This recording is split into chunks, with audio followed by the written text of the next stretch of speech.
हे राजा जनक,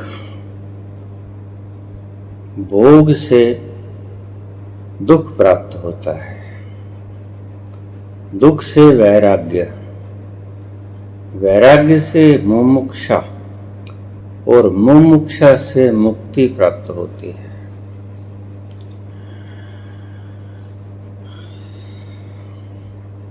इस अद्भुत सूत्र को समझने की चेष्टा करेंगे।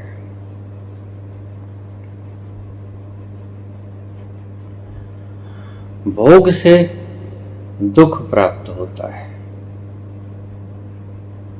दुख से वैराग्य, वैराग्य से मुमुक्षा और मुमुक्षा से मोक्ष।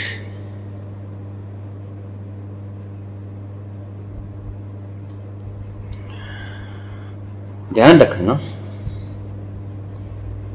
अष्टावक्र जिससे बात कर रहे हैं वो साधारण व्यक्ति नहीं है। उसने संसार का सब कुछ भोग लिया है, संसार की नीरसता उसने देख ली है। बार बार भोग के संसार में सुख नहीं है, यह निचोड़ उसने निकाल लिया है। तो अष्टावक्र जनक से कहते हैं, जनक, भोग से दुख की प्राप्ति होती है।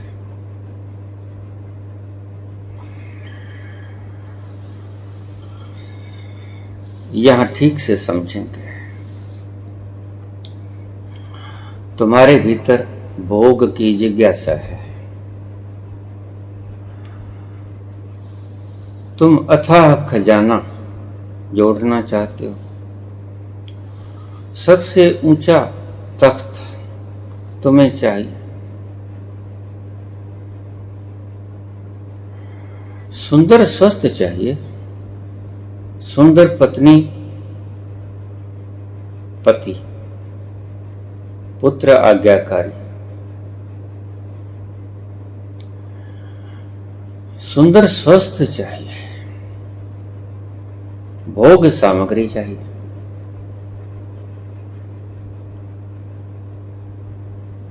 लेकिन अष्टावक्र कहते हैं, हे जनक, सब कुछ भोग के भी दुख मिलता है, सब कुछ भोग के भी और भोग लूं, इसकी तृष्णा बार बार उठती है। इन शब्दों की गहराई में उतरने की चेष्टा करेंगे।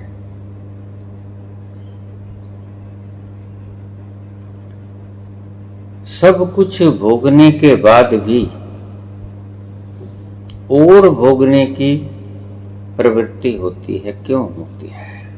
क्योंकि एक बार के भोगने से तृप्ति नहीं होती।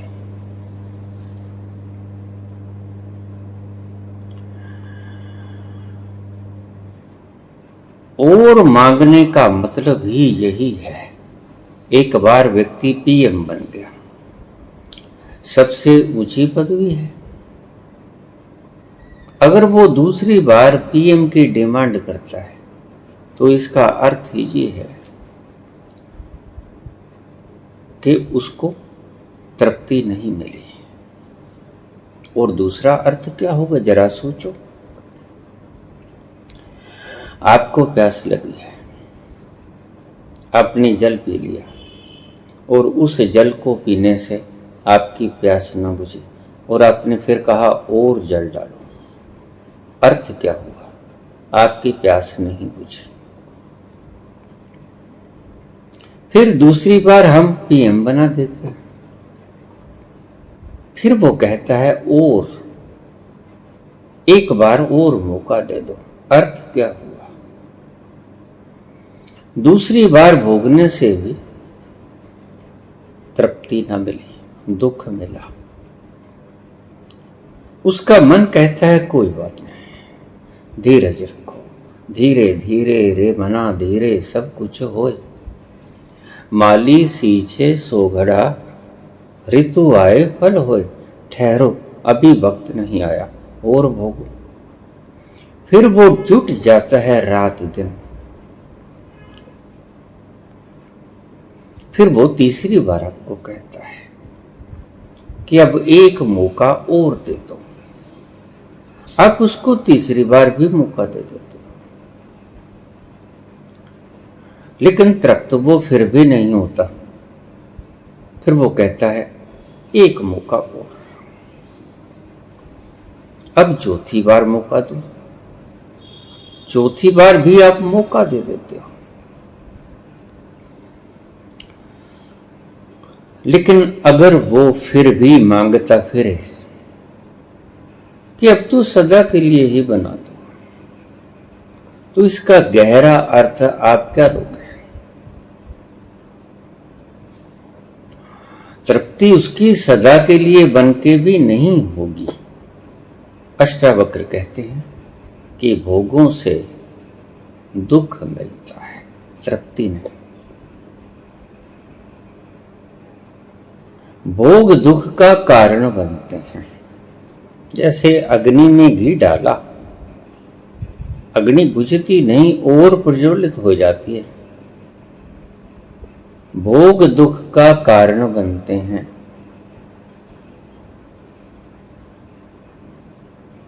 हे राजा जनक, भोग से दुख की प्राप्ति होती है, इसीलिए ही आप दूसरी बार भोगने की चेष्टा में रत हो जाते हो, क्योंकि तृप्ति नहीं मिलती है। अगर एक बार स्त्री संसर्ग पुरुष संसर्ग से तुम्हें सुख मिल गया होता तो काहे दूसरी बार डिमांड करते हैं?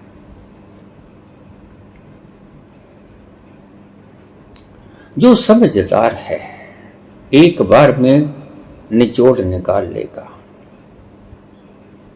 दो तरह के लोग होते हैं, अनुमान और प्रमाण।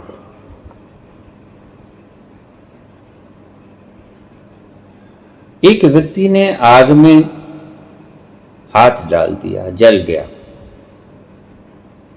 और दूसरे ने देख लिया कि आग में हाथ डालने से जल जाया करता है, तीव्र पीड़ा हुआ करती है। वो अनुमान से ही समझ जाएगा कि मैं आग में हाथ न डालूं। लेकिन एक होता है प्रमाण, आग में हाथ डाल के मैं भी देखूंगा।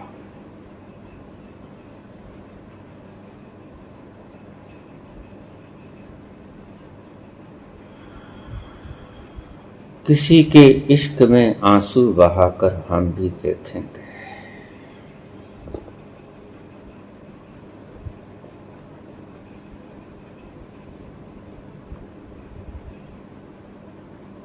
तेरी महफिल में सिर अपना झुकाकर हम भी देखेंगे।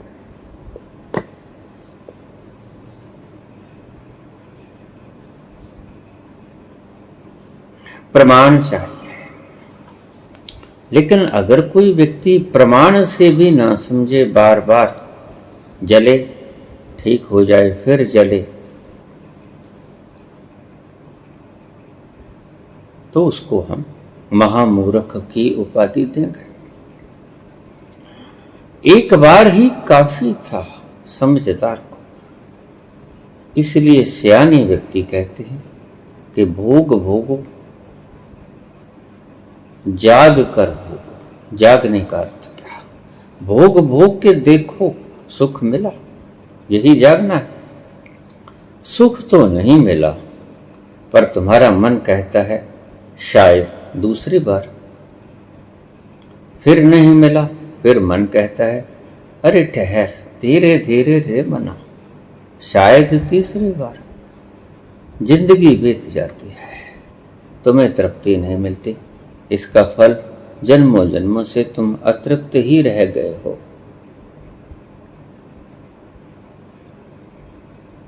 भोगों को भोगते चले जाते हो, रहते अतृप्त ही हो, तृप्त नहीं होते। हर जन्म में तुमने पहाड़ जितना पैसा कमाया, छोड़ के चले गए, अगले जन्म में फिर वही मूर्खता, फिर वही मूर्खता दोहराए चले जाते, जिसका प्रमाण है कि आज तक हम धरती पे मौजूद हैं भोगने के लिए। सब कुछ इकट्ठा किया, बहुत बार इकट्ठा किया, बहुत बार पागल हुए,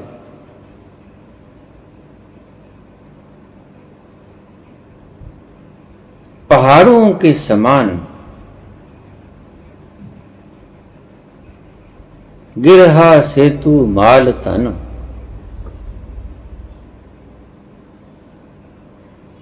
माल जोड़ा, धन जोड़ा,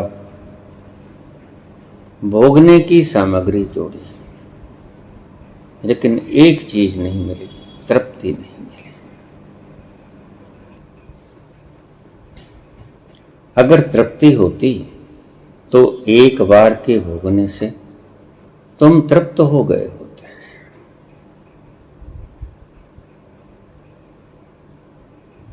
एक बार भोग के ही तुमने निचोड़ निकाल लिया होता कि भोग में तृप्ति नहीं है, छोड़ दिए होते। लेकिन इतनी पैनी समझ आप में नहीं है, इसलिए आप दूसरी बार फिर भोग में उतरते हो, फिर पदवी चाहते हो, फिर लोगों को झुकाना चाहते हो अपने कदमों में, फिर वही तख्तो ताज सिर के ऊपर।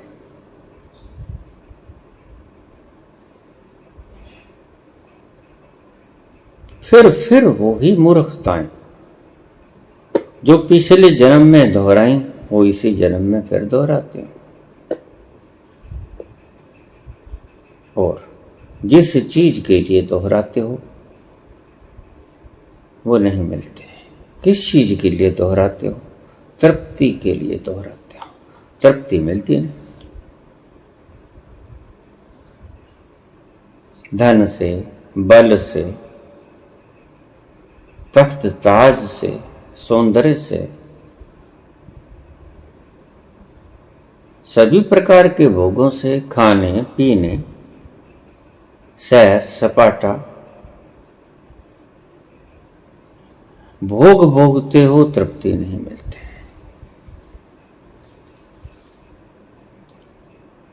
तो क्या करें?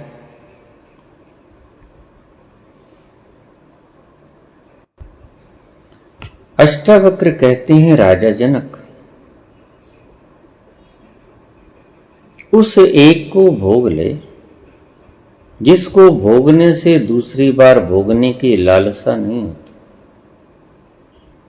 एक साधै सब सधै, सब साधै सब जाए। एक को साध लो, सब सध जाता है।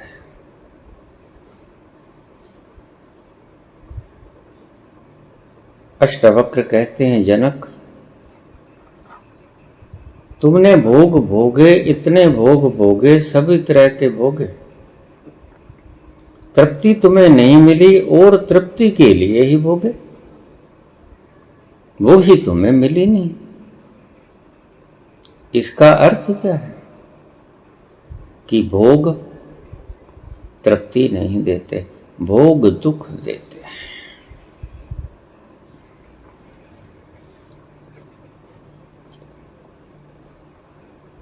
जिस प्रयोजन के लिए आपने भोग भोगे थे वो प्रयोजन सिद्ध नहीं होता। तृप्ति, तृप्ति के लिए, सेटिस्फैक्शन के लिए भोग भोगे और सेटिस्फैक्शन आपको मिली नहीं।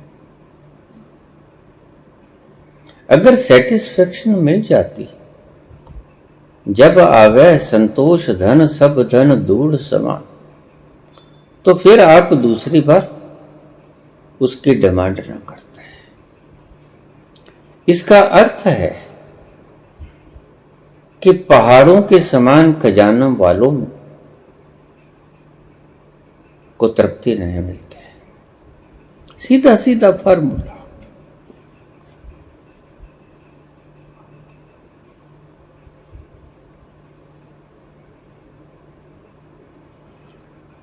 बड़े से बड़े तख्तो ताज पर बैठने वाले तृप्त नहीं होते। अगर ये समझ आ जाए तो एक बार भोगना काफी है। अगर समझ आ जाए कि आग में हाथ डालने से जलता है तो दूसरी बार आप आग में हाथ कतई नहीं डालोगे। ये समझ नहीं आता आपको, इसलिए आप फिर डिमांड करते हो। मन कहता है देख लो, प्रयास कर लो, क्या फर्क पड़ता है। फिर आप किसी भी कारण से, छल से, बल से, झूठ से, कफर से, तूफान से लोगों को मूर्ख बना के खुद को मूर्ख बना लेते हो। खुद को कैसे मूर्ख बना लेते हैं? एक बार भोगने से जब दुख मिला, तृप्ति नहीं मिली, तो दूसरी बार भोगोगे, भोगने की इच्छा रखोगे तो मूर्ख ही कहलाओगे। और तुम्हें क्या उपाधि से अलंकृत किया जाए? झोपड़ी वाला कहता मेरे पास पक्का मकान हो, पक्का आ जाता बड़ा बंगला हो, बड़ा बंगला आ जाता फिर 100 मंजिला इमारत चाहिए। जीवन खराब कर देते हो।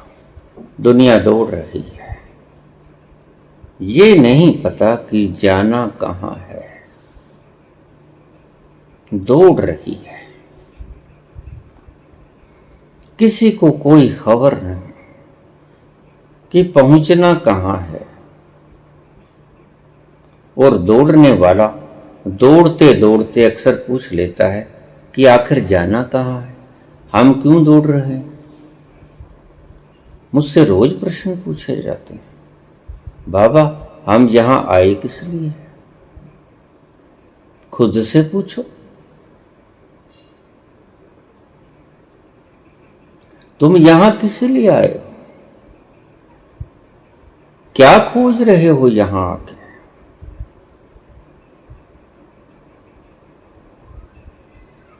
बाबा से क्यों पूछते हो?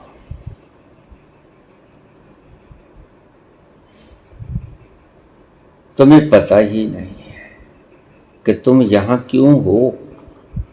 देखिए कितनी गूढ़ निद्रा है। तुम्हें पता ही नहीं है कि तुम दौड़ क्यों रहे हो।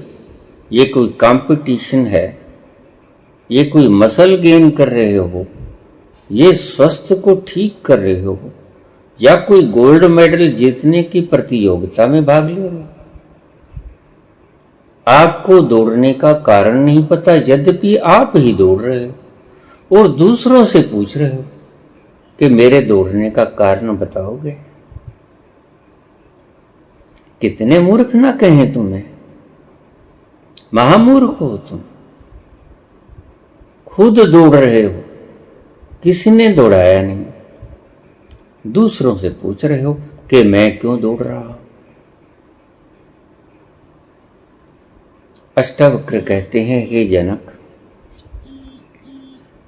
भोग से दुख की प्राप्ति होती है। न कभी सुख मिला है न मिलेगा। भोग से सुख मिलता ही नहीं।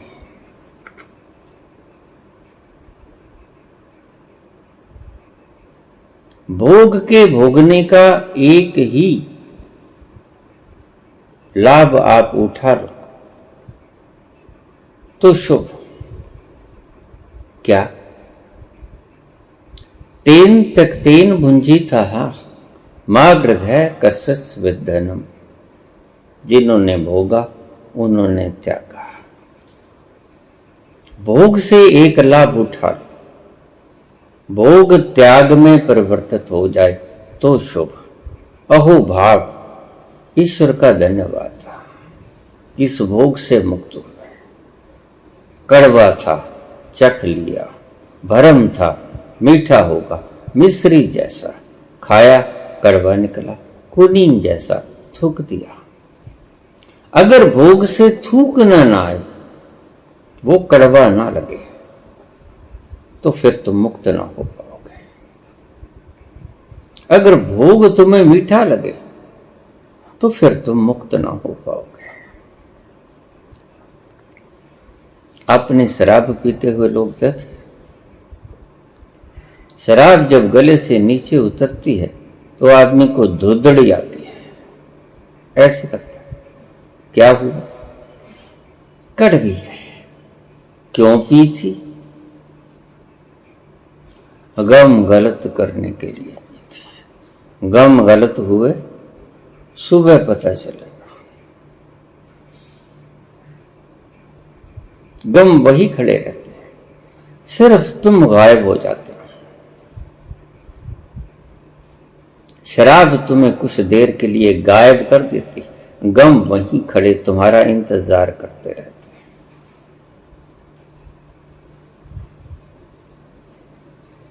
हे जनक, और जनक को क्यों कहते हैं? और जनक को यह भी कहते हैं कि मैं तुम्हें एक क्षण में समाधि दे दूंगा राजा। जनक पूछते हैं, क्या कोई ऐसा महाविद्वान है जो मुझे इस जन्म में मुक्ति दे दे, बंधन से मुक्त कर दे? अष्टावक्र कहते, राजा इस जीवन की बात छोड़, घोड़े के एक पायदान से दूसरे पायदान पर पांव रखने तक जितना समय लगता है, मैं तुम्हें उस समय के भीतर ही मुक्त कर दूंगा राजा। अक्सर लोग डिमांड करते हैं कि पल में हम मुक्त हो जाएं, क्योंकि राजा जनक को अष्टावक्र ने पल में मुक्त कर दिया था। लेकिन उसके पीछे की बैकग्राउंड आप कभी नहीं देखते। अष्टावक्र कहते हैं, उस परम भोगी व्यक्ति को जिसने राज भोग लिया, स्त्रियां भोग ली, धन संपत्ति भोग ली, सभी खाद्य पदार्थ भोग लिए, सभी भोगने की सामग्रियों का भरपूर उपयोग कर लिया और पाया कि निरर्थक हैं, सब व्यर्थ हैं, इनमें सुख नहीं है। ऐसे व्यक्ति को समझा रहे हैं अष्टावक्र मूर्ख ने।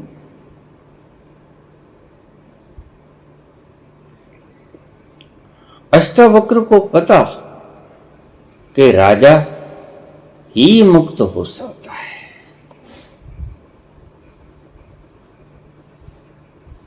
क्यों? क्योंकि राजा ने भोग के सुख नहीं पाया, तृप्ति नहीं पाई, दुख पाया। इसलिए तुम देखोगे जैनियों के 24 तीर्थंकर राजा हुए।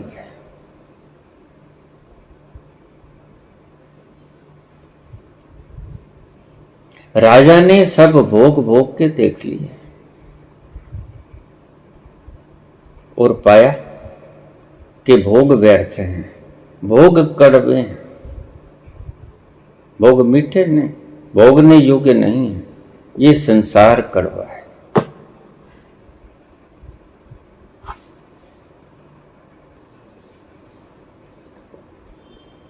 मीरा मुक्त हुई, रानी थी। बुद्ध राजा थे। महावीर राजा थे। मुक्त होने वाले ज्यादातर व्यक्ति राजा थे या सभी भोगों को भोग लिया था।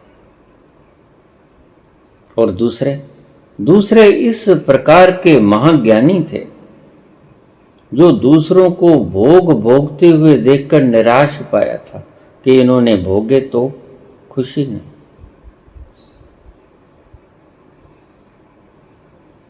आनंद नहीं,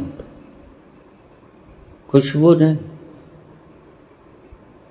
बेसुधी छलक नहीं रही, न शब्दों से, न भावनाओं से।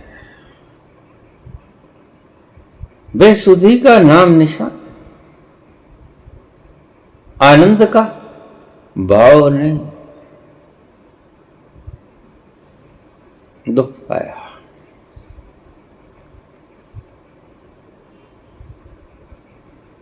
राजा जनक से संबोधित है अष्टावक्र। अष्टावक्र तुम्हें ना पहुंचा पाएंगे पल में, क्षण में। अष्टावक्र को जनक चाहिए। तेन त्यक्तेन भुंजिता मागृह कस्य विद्धनम। जिन्होंने भोगा उन्होंने त्यागा, लेकिन भोग होश पूर्वक होना चाहिए। भोगते तो आप ही हो, भोगने के बाद लुढ़क जाते हो, पछताते हो।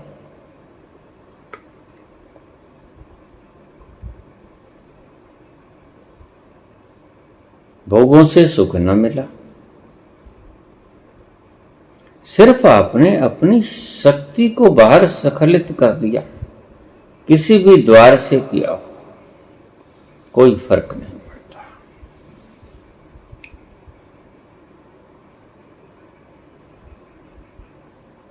आंखों के द्वार से किया हो, मुख के द्वार से किया हो, कानों के द्वार से किया हो, जननेंद्रियों के द्वार से किया हो, आपने बाहर स्खलित कर दी अपनी शक्ति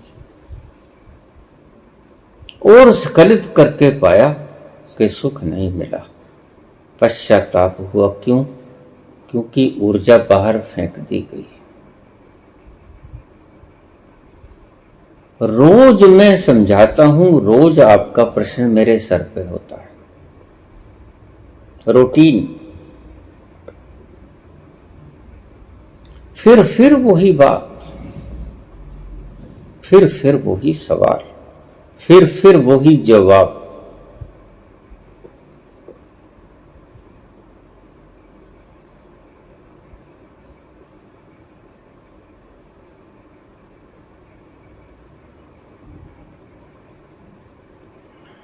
राजा भोग से दुख मिलता है, ये थीम है, निचोड़ है, रस है। नींबू को निचोड़ लिया उसने, संतरे का रस निकाल लिया, फलों का रस निकाल लिया, रस बोल रहे हैं।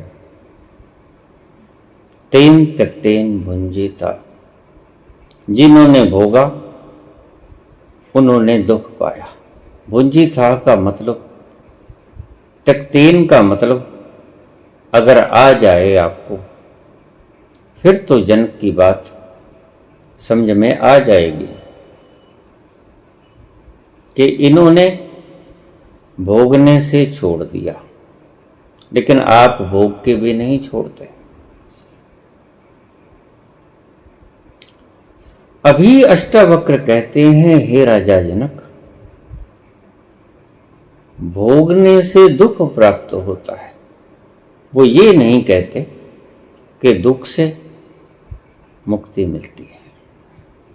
बड़े समझदार हैं, बड़े प्यारे शब्द, स्टेप बाय स्टेप। हे जनक, भोग से दुख प्राप्त होता है, भोग से सुख नहीं मिलता, क्योंकि भोग से तृप्ति नहीं होती और तृप्ति ही सुख दे सकती है। अतृप्त व्यक्ति सुखी नहीं होता। जब आवे संतोष धन, तब सब धन दूर समान। सारे धन संसार के जो आप एकत्रित करते हो, सोना, हीरे, जवाहरात, पदवी, पैसा, मान, सम्मान, सब धन दूर समान, दूरी हो जाते हैं। जब तृप्ति आती है। लेकिन भोगने से तृप्ति नहीं मिलती, दुख मिलता है, अष्टावक्र कहते हैं। दूसरा, भोग से दुख मिलते हैं जनक, और दुख से वैराग्य आता है।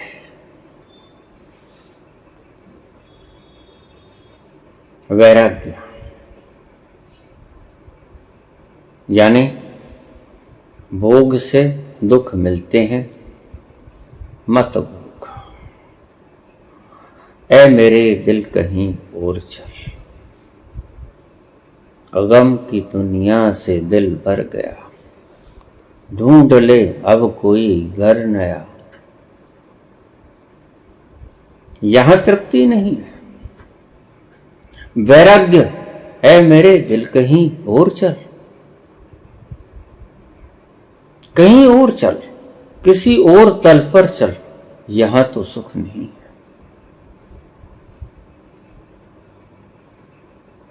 यहां तृप्ति नहीं है। गम की दुनिया से दिल भर गया। और महात्मा बुद्ध इस दुख का कारण छोड़कर वनों में चले जाते हैं। ढूंढ ले अब कोई घर नया। वहां जाते हैं और खोज लेते हैं, मिल भी जाता है। भोग से दुख मिलते हैं राजा, और दुख से वैराग्य का जन्म होता है।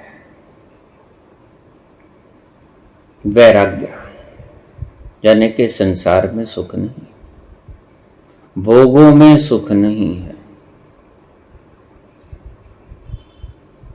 ये उनकी बात है जो भोग को जाग कर भोगते हैं। जाग कर भोगने का अर्थ कि भोगों के बाद जो प्रायश्चित होता है उसको गहरे में ले जाते हैं कि पिछली बार मैंने भोगा, दुख पाया, प्रायश्चित करना पड़ा। आपने किसी को गाली निकाल दी, बुद्ध के ऊपर कोई थूक गया, बुद्ध शांत बैठे रहे, अपना रुमाल निकाला, माथा पोंछ लिया, शीतल दृष्टि से बोले उस व्यक्ति की तरफ, बनते ये तो मैं समझ गया, आप क्या कहना चाहते शब्दों में नहीं आता, इतना मेरे प्रति घृणा का भाव मैं समझ गया, कुछ और भी कहना चाहते हो, कोई कसर बाकी रह गई हो।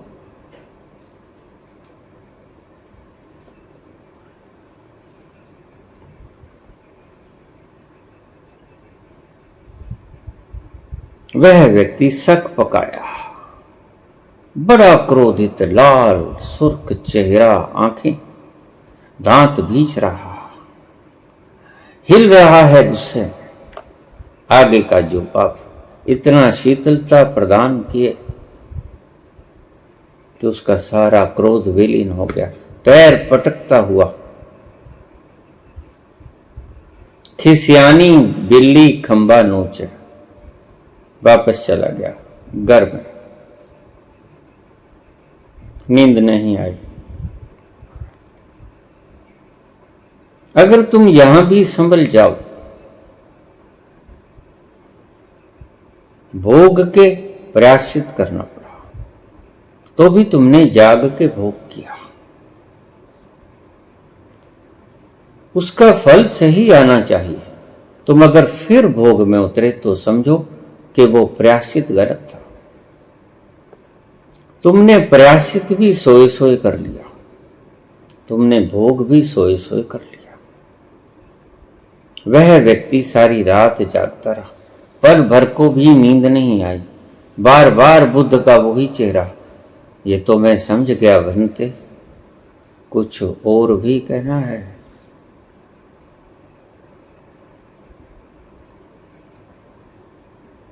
अब तो सुबह हो गई, रात्रि भर तरस आया बुद्ध पर। इसका कसूर क्या था? इसने मुझे मेरा क्या बिगाड़ा? इसने कुछ 4 शब्द कह दिए होंगे तो इसे बोलने का अधिकार है। मैं कौन होता हूं? अगर इसके विचार मेरे साथ नहीं मिलते तो ईश्वर ने बराबर के विचार वाले 2 व्यक्ति पैदा ही नहीं किए। भिन्नता अनिवार्य अंग है संसार का। हर चीज में भिन्नता पाओगे आप। ईश्वर की प्रकृति अद्वितीय नहीं। तरह तरह के रंग खिलते हैं। अगर एक तरह का रंग जिस दिन खिलना शुरू हो गया, समझ लेना कि प्रकृति का विनाश करी। एक तरह का रंग,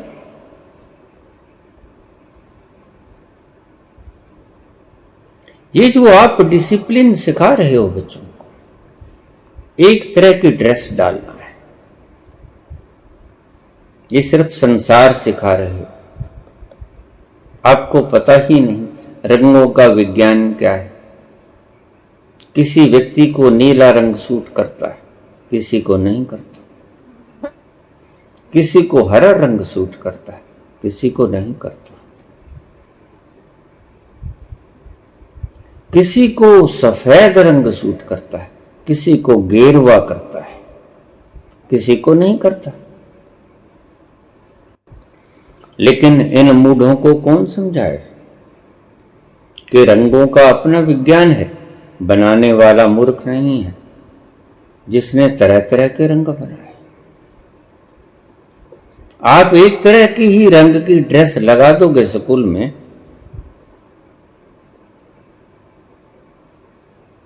बाकी तरह के लोग जिनको वो रंग माफ के नहीं आता क्या करेंगे? ये डिसिप्लिन तुम सिखा दोगे बच्चों को, लेकिन बच्चों की भीतर की आत्मा की स्वतंत्रता को मिटा दोगे। अगर मैं काला रंग नहीं पहनना चाहता तो आप कौन होते हैं मुझे काला रंग पहनने के लिए विवश करने वाले? प्रकृति नहीं समझ पाती कि आपको क्यों पीला रंग पहुंचाया गया, आपको क्यों हरा रंग पहुंचाया गया। प्रत्येक व्यक्ति की चॉइस उसकी प्रकृति को साबित करती है। वो टीचर लोग चुनेंगे, प्रिंसिपल चुनेंगे, ये मूर्खता से ज्यादा और कुछ नहीं। जो आपको अच्छा लगे पहन के आओ, साफ सुथरा पहन के आओ, ये बात तो ठीक। गंदगी ना फैले, दोषयुक्त ना हो, मैले कुचैले ना हो, दूसरों को इन्फेक्ट ना करें, ये तो बात ठीक है। ढंग के पहन के आओ, ये तो बात ठीक।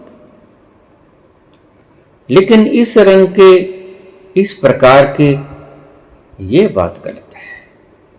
आपको रंग विज्ञान का अभी पता ही नहीं है। ये जो ड्रेसेस लगा देते हैं स्कूलों में, बच्चों का भविष्य बिगाड़ देते हैं। आपको नहीं पता छोटी छोटी चीजें आपके भविष्य पे असर डालती हैं।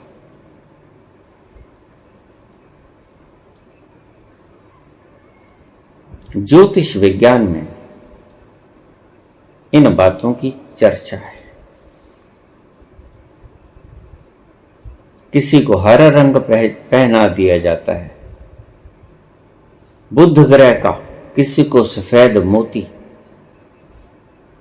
किसी को लाल मूंगा, किसी को माणिक्य, किसी को नीलम नीला। ये क्या था?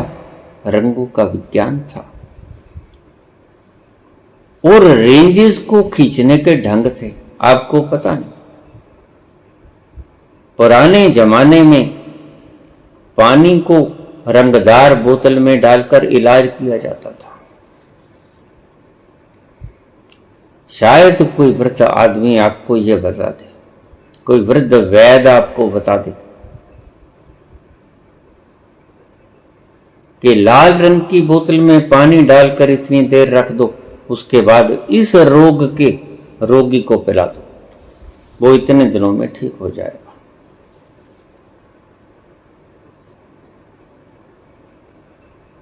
रंगों का अपना विज्ञान है, लेकिन आप बच्चों की बचपन को नष्ट कर रहे हो। आपने बच्चों को इतनी क्रूरता से आप पेश आए कि बच्चों का सुंदर बचपन आपने उनसे छीन लिया। ये मूर्खता नहीं, महामूर्खता है। आप जो ही बच्चों की बचपन से खिलवाड़ करते हो, सारी उम्र उनके साथ खिलवाड़ करना शुरू रखते हो। आपको रंगों के विज्ञान का पता ही नहीं।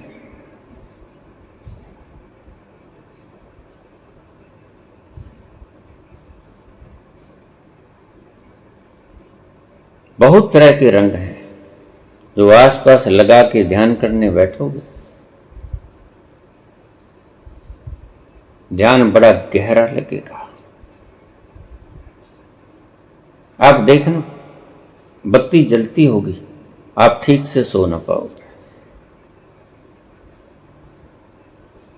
बिल्कुल काली रात में चारों तरफ घनघोर हनेरा, आपको इतनी प्यारी नींद आएगी कि सुबह इतने फ्रेश उठोगे, बता नहीं सकोगे।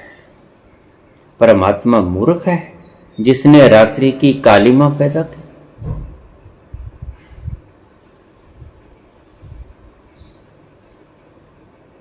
रात्रि की कालिमा में ही तुम सो पाओगे, वो भली भांति जानता है।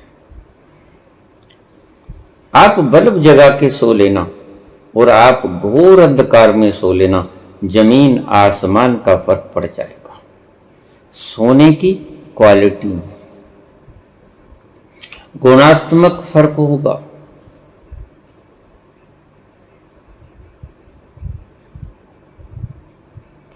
क्वालिटेटिव फर्क भी होगा और क्वांटिटेटिव फर्क भी होगा।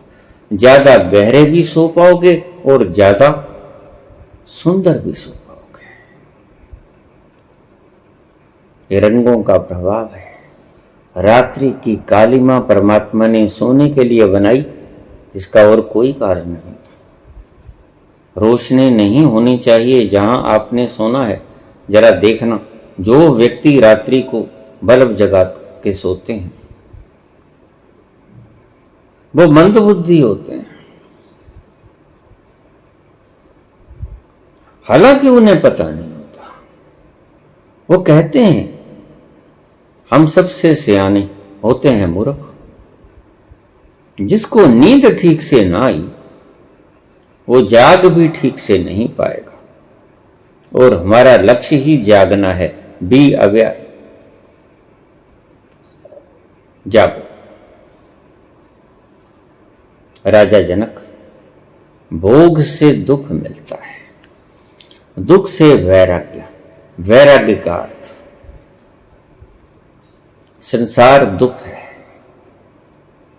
भोग भोग के पाया, किसी शास्त्र से पढ़ के नहीं पाया, किसी गुरु से सीखा नहीं, सीधा सीधा संसार को भोग से सीखा।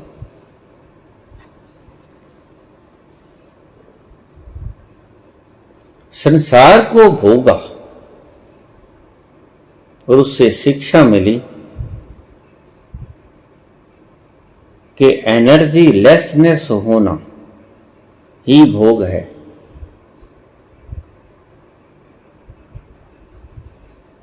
पश्चाताप किया उस व्यक्ति ने सारी रात। सुबह उठा, बुद्ध के चरणों में गिर गया, रोया, मुझे क्षमा कर दो, मुझसे गलती हो गई, मैं गुस्से में था।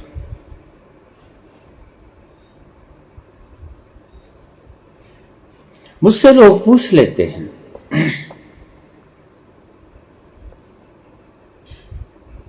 कि महात्मा गांधी ने यह कहा कि जब एक चांटा कोई मारे दूसरी गाल आगे कर दें।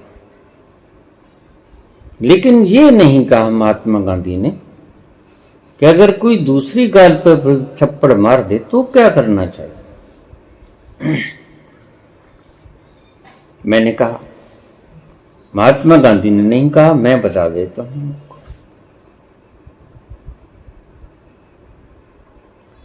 जब कोई पहली गाल पर थप्पड़ मारे तो दूसरी गाल आगे ही मत करना।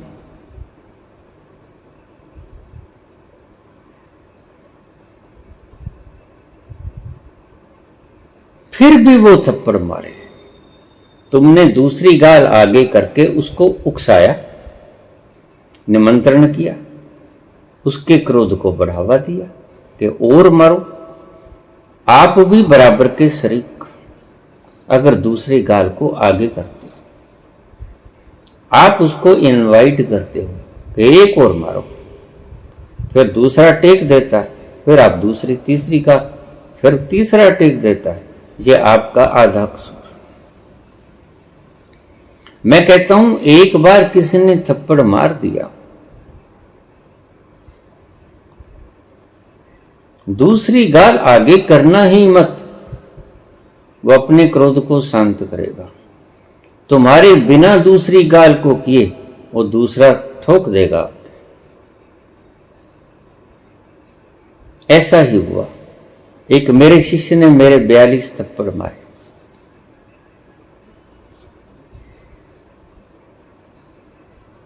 मैंने नहीं गिना, मुझे गिनने की आवश्यकता भी नहीं थी, लेकिन पास बैठे व्यक्तियों ने गिना। मैंने दूसरी गाल आगे नहीं की। वह व्यक्ति मेरे पास नशा छोड़ने के लिए आया था और मैंने उसका नशा छुड़वा भी दिया था। अफीम खाता था वह व्यक्ति, गोला भर भर के।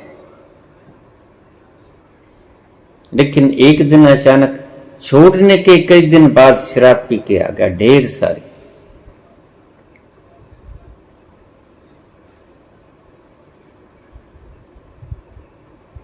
एक थप्पड़ जोर से मारा,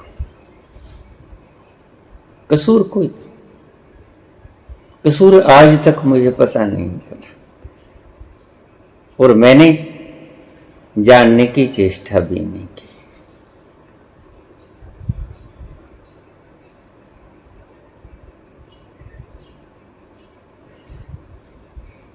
लेकिन अगले दिन वो आया, छोटा बच्चा मेरे पांव में रख दिया,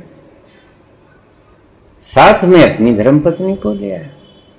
मेरा कसूर क्या था उसने आज तक नहीं बताया मुझे। मैंने पूछा नहीं, लेकिन मैंने उसे इनवाइट नहीं किया। कुछ धर्म सिखाते हैं कि अगर कोई ब्लैक बॉल फेंके तो तुम व्हाइट फेंक देना। ये वही गांधी जी की फिलॉसफी है। अगर कोई एक थप्पड़ मारे तो फिर दूसरा थप्पड़ गाल आगे कर देना। नहीं, इसमें कसूर आपका होगा। आपने उसे दूसरा मारने के लिए इनवाइट किया, क्या वो और मारो। ये तो आप आधे अधिकारी आप भी हुए उस पाप के, लेकिन मैंने दूसरा आगे नहीं किया। मैंने बस एक खाया, दूसरा उसने फिर मारा। सारे थप्पड़ उसने मारे, मैंने खाए नहीं।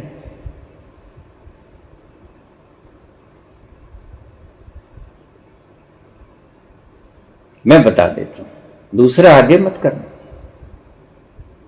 फिर दूसरा मारे, फिर खा लेना। या आप अपनी समझ से काम लेना, मुझे क्या पूछते हो। इससे आगे मैं कुछ नहीं बोलूंगा। मैंने खाई, मैं इतना बता सकता हूं। आपको गाइडेंस नहीं दे सकता इस मामले में। पश्चाताप होता है, शक्ति बाहर फेंक दी गई, अगर पश्चाताप भी आप जाग के कर लो, मुश्किल तो यही है, दुख तो यही है कि आप भोग भी सोए सोए भोग लेते हो और पश्चाताप भी सोए सोए कर लेते हो, भोग भी सोए सोए भोग लेते हो।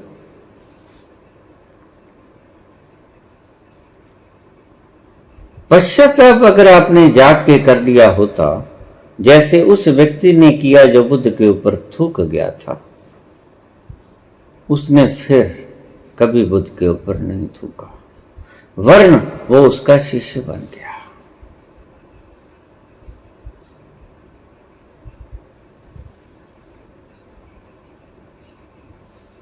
राजा, भोग से दुख मिलता है, दुख से वैराग्य पैदा होता है, वैराग्य से मुमुक्षा पैदा होती है। मुमुक्षा यानी इस दुख से मुक्ति कैसे हो? संसार दुख है, भोग दुख है, दुख से वैराग्य पैदा हुआ, वैराग्य से मुमुक्षा पैदा हुई कि अब इससे मुक्ति कैसे हो, और मुमुक्षा जिसके भीतर पैदा हो गई वो एक दिन मुक्त हो जाएगा। मुमुक्षा गहरी और सच्ची होनी चाहिए। जैसे जिस दिन प्रयासित आपका सच्चा हो गया, मेरे पास रोज प्रश्न आते हैं, बाद में बहुत पछताता हूं बाबा, शक्ति को बाहर फेंक देता हूं, शक्ति को बाहर फेंक देती हूं, बाद में बहुत पश्चाताप होता है। फिर मैं पूछता हूं, फिर पश्चाताप का कोई असर होता है? नहीं, फिर वही।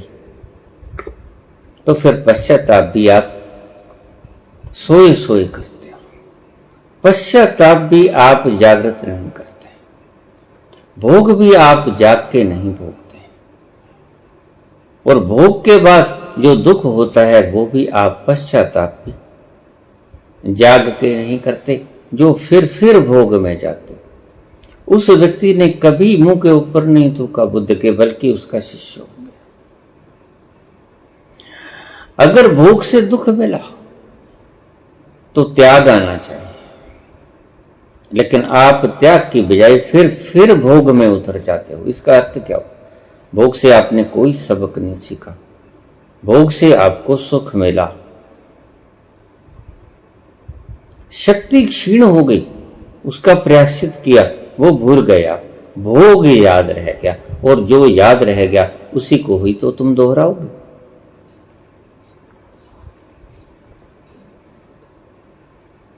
यही फर्क पड़ता है।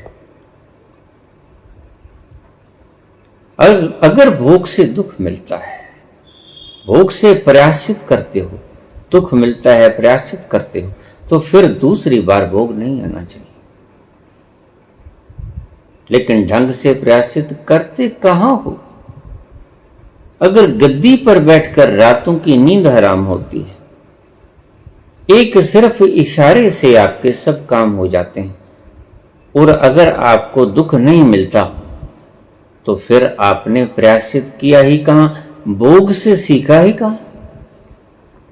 दूसरी बार फिर आप पीएम होने की चेष्टा करते हो, फिर तीसरी बार, फिर सारी उम्र के लिए छल से, बल से, डिक्टेटरशिप से, लोगों को दबा के, लोगों को जला के, किसी भी ढंग से तुम स्वार्थी हो। तुम अपनी मूर्खताओं से कोई सबक लेते ही नहीं, तुम बार बार उन्हीं चीजों को भोगते हो, सुख नहीं मिलता क्योंकि तृप्त नहीं होता। दूसरी बार मांगने का अर्थ ही ये है कि तुम तृप्त नहीं हुए एक बार से, और जो दूसरी बार तृप्त नहीं हुए फिर तीसरी बार कैसे हो जाओगे? नहीं होगे। सारी उम्र राज करने वाले चले गए, धरती पे बिछ गए, लेकिन जाते जाते तृप्त तो कोई भी ना हुआ।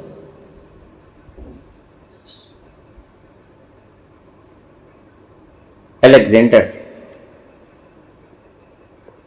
द ग्रेट सिकंदर महान, लूटा, सारी उम्र लूटा।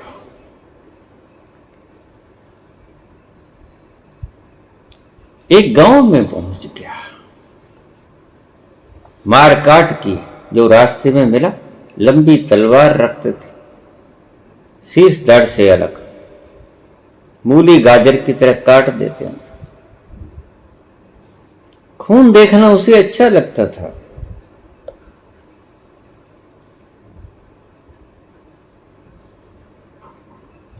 एक गांव में चले गए, भूख बहुत लगी। खाना पकाने वाले करीब नहीं थे, सभी पास थे लड़ने वाले। भूख लगी, उसने एक द्वार खटखटाया, अंदर से एक बूढ़ी औरत निकली।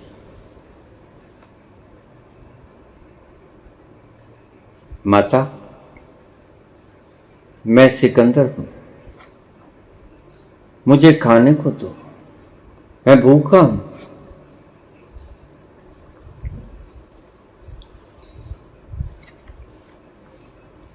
माता उसे जानती थी। माता कहती, भूखे हो? हाँ माता, भूखा, मुझे कुछ खाने को दे दो। माता अंदर गई, थोड़ी देर में एक थाली में भर के थाली कपड़े से ढक के ले आई। लो पुत्र, खा।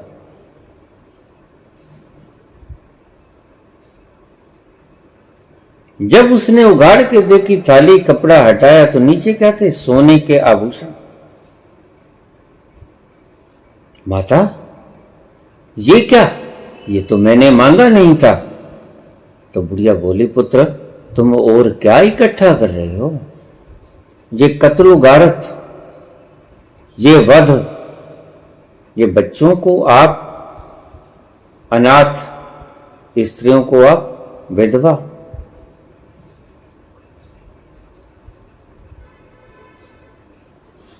सहारों के सहारे छीन रहे हो। काहे को? इसी के लिए ही तू छीन रहे हो। यही तुम्हारा भोजन है, इसलिए मैंने आपका भोजन लाके दे दिया, इसे खाओ। माता, इससे तो पेट नहीं भरेगा, तो फिर ये कत्लो गारत काहे करते हो? जगह एक क्षण के लिए सिकंदर। माता कहती, बेटा बैठो। भीतर गई, थाली में रोटी सब्जी बढ़िया पकवान डाल कर आई। बड़े प्यार से भोजन किया। सिकंदर तृप्त हुआ। तृप्ति तो सदा खाने से ही मिलेगी, भला सोने से थोड़ी मिलती, हीरे जवाहरातों से तृप्ति थोड़ी मिलती है, गद्दी नशी होने से तृप्ति थोड़े मिलती है, भोगों को भोगने से तृप्ति थोड़े ही मिलती है। यही तो जनक कह रहे हैं, यही तो अष्टावक्र कह रहे हैं। खाया, तृप्त हुआ, बहुत तृप्त हुआ। इतने प्यार से खिलाया माता ने, दोनों पक्ष उजागर कर दिए कि जो तुम्हारी खुराक नहीं, तुम उनके लिए लोगों को मार रहे हो। जो खुराक से तृप्ति मिलती है वो मांग रही हो।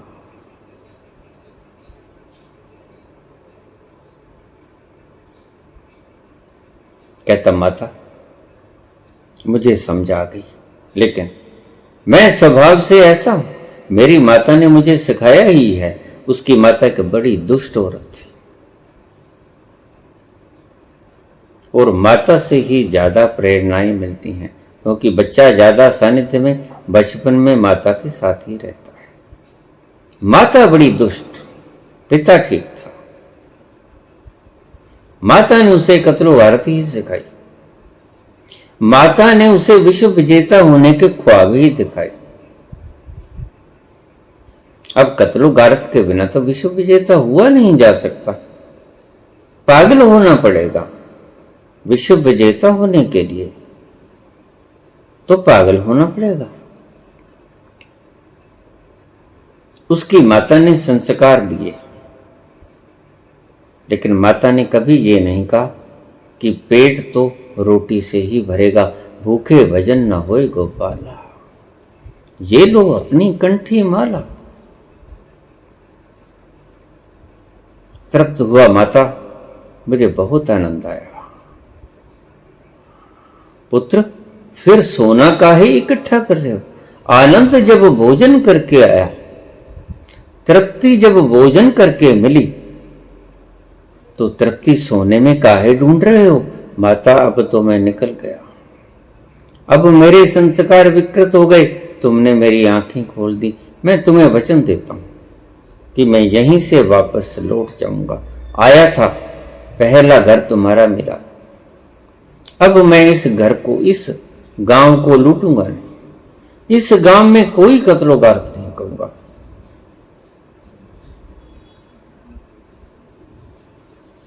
तुम्हें मैं वचन देता हूं। मैं तुम्हारी बात से संतुष्ट हुआ। सोने से पेट नहीं भरता, पदवी से पेट नहीं भरता, पेट भरता है रोटी से।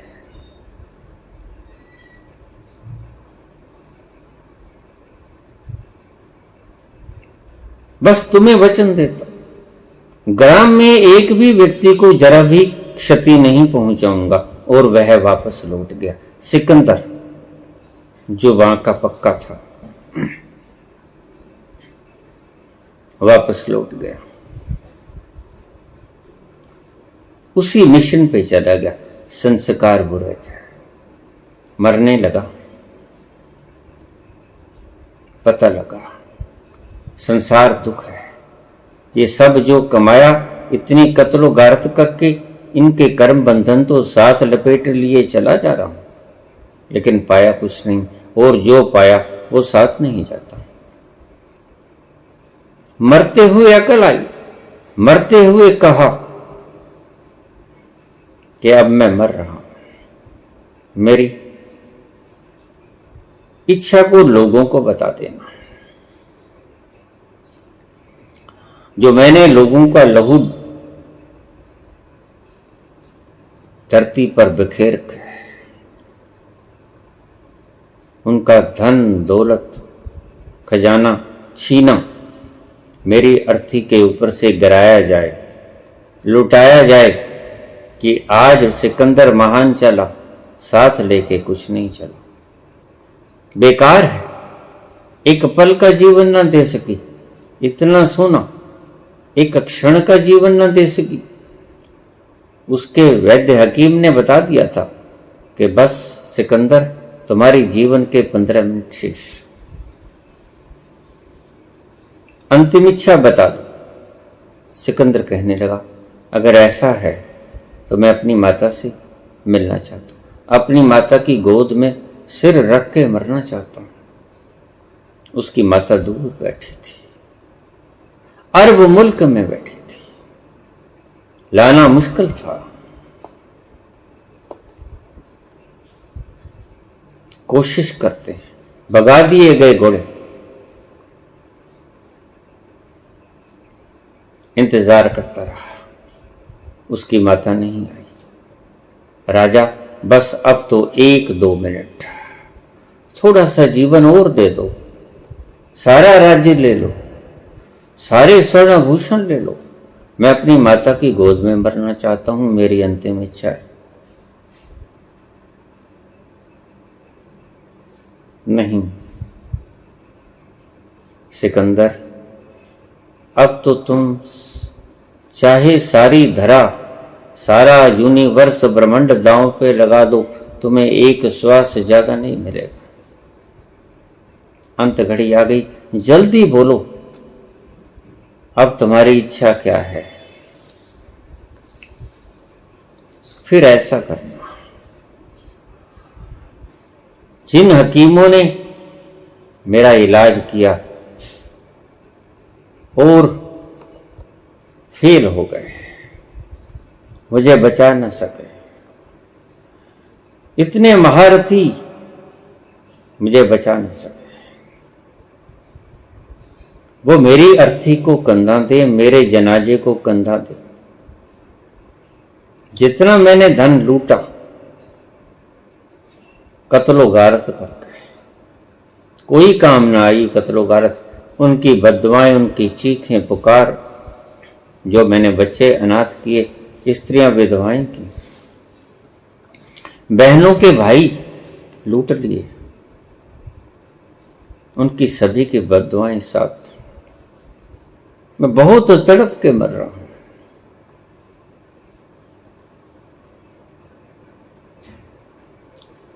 ये हकीम मुझे कंधा दे, जनाजे से बाहर मेरे हाथ रखे जाएं और मेरे हाथ खोल दिए जाएं।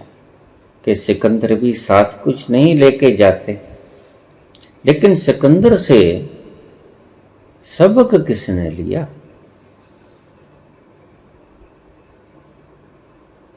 और सिकंदर ने भी ये सबक जीते जी क्यों नहीं लिया? पहली बार के ही विध्वंस से उसे सबक आ जाना चाहिए था कि आकर कुछ लेके नहीं जाऊंगा, और नहीं, बस और नहीं, गम के प्याले और जो खजाना, जो धन तुम्हें धन लगता है और किसी की चीखें, किसी का लहू, किसी का दुख उसमें सम्मिलित होता है, वो धन तुम्हें धनी नहीं निर्धन कर देता है। इसलिए जब व्यक्ति मरता है तो हम कहते हैं कि उसका निधन हो गया, निर्धन हो गया, गया। जो धन था उसके पास वो समाप्त हो गया, वो पड़ा सामने धरती के ऊपर, नंग धड़ंग, जेब खाली, साथ कुछ नहीं। जिन हकीमों ने मेरा इलाज किया वो मेरी अर्थी को कंधा देंगे, जनाजे को कंधा देंगे। जो मैंने लूटा लोगों से रक्तपात करके, वो ऊपर से लुटाया जाएगा कि देखो इसकी इतनी सी ही अहमियत थी, लुटाने योग्य था जो मैंने इकट्ठा किया, बांटने योग्य था जो मैंने इकट्ठा करने की मूर्खता की।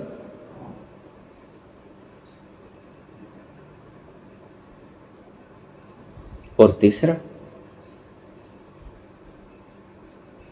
तीसरा जो मेरे हाथ खुले छोड़ देना कि सिकंदर ने इकट्ठा भी कुछ नहीं किया और साथ लेके भी कुछ नहीं गया, खाली हाथ आया, खाली हाथ चला। राजा जनक, भोग से दुख मिलता है, दुख से वैराग्य उत्पन्न होता है, वैराग्य से मुमुक्षा का जन्म होता है और मुमुक्षा के जन्म से मुक्ति मिलती है। ये 4-5 सीढ़ियां,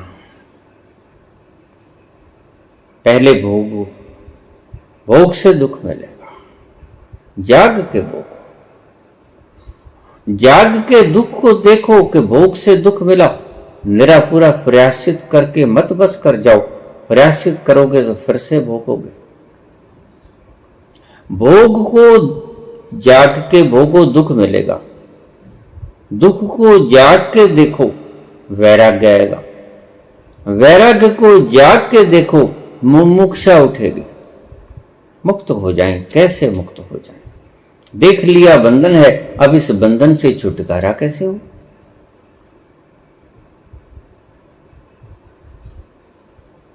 फिर जिसने ये देख लिया कि इस बंधन से छुटकारा कैसे हो, वह मुक्त हो ही जाएगा।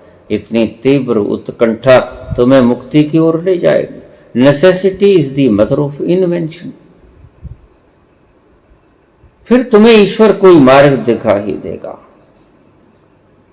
कोई गुरु भेज देगा, नहीं तो खुद गुरु बन जाएगा, तुम्हें मुक्ति मिल जाएगी, तुम निश्चिंत रहना।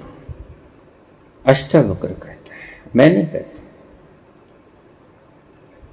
अष्टवक्र कहते कि राजा जनक, भोग से दुख, दुख से वैराग्य, लेकिन जाग के भोगना, फिर दुख मिलेगा, और दुख को जाग के देखना, फिर वैराग्य होगा, और वैराग्य को जाग के देखना, फिर मुमुक्षा उठेगी, मुक्त होने की इच्छा।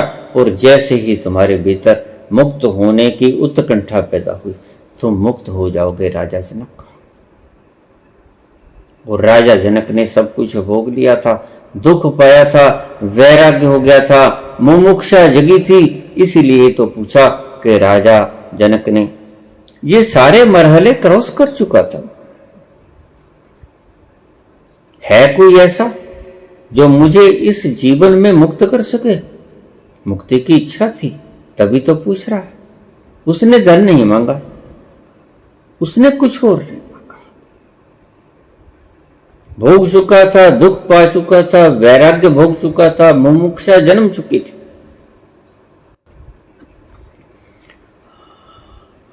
सीधी सीधी मुमुक्षा पे आके बात रुकी।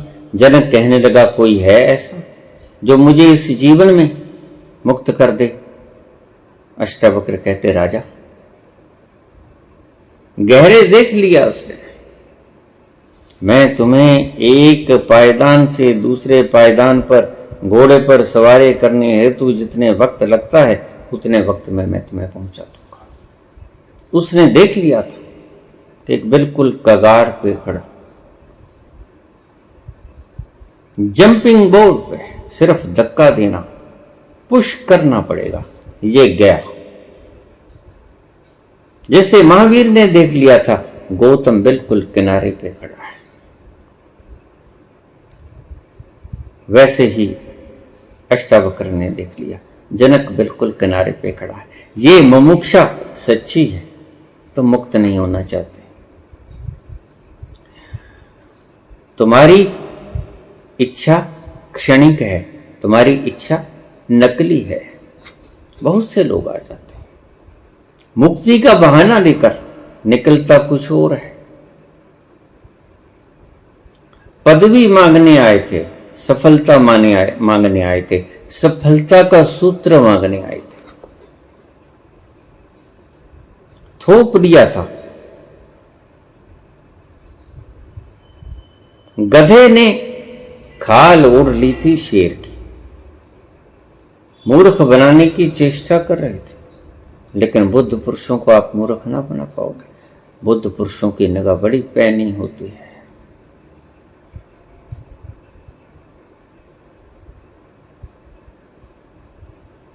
जब मुमुक्षा जन्म गई, उत्कंठित मुमुक्षा जन्म गई, तो मुक्त हो ही जाओगे। ईश्वर तुम्हारे लिए कोई बंदोबस्त करे, किसी गुरु को भेजे या खुद गुरु बन जाए।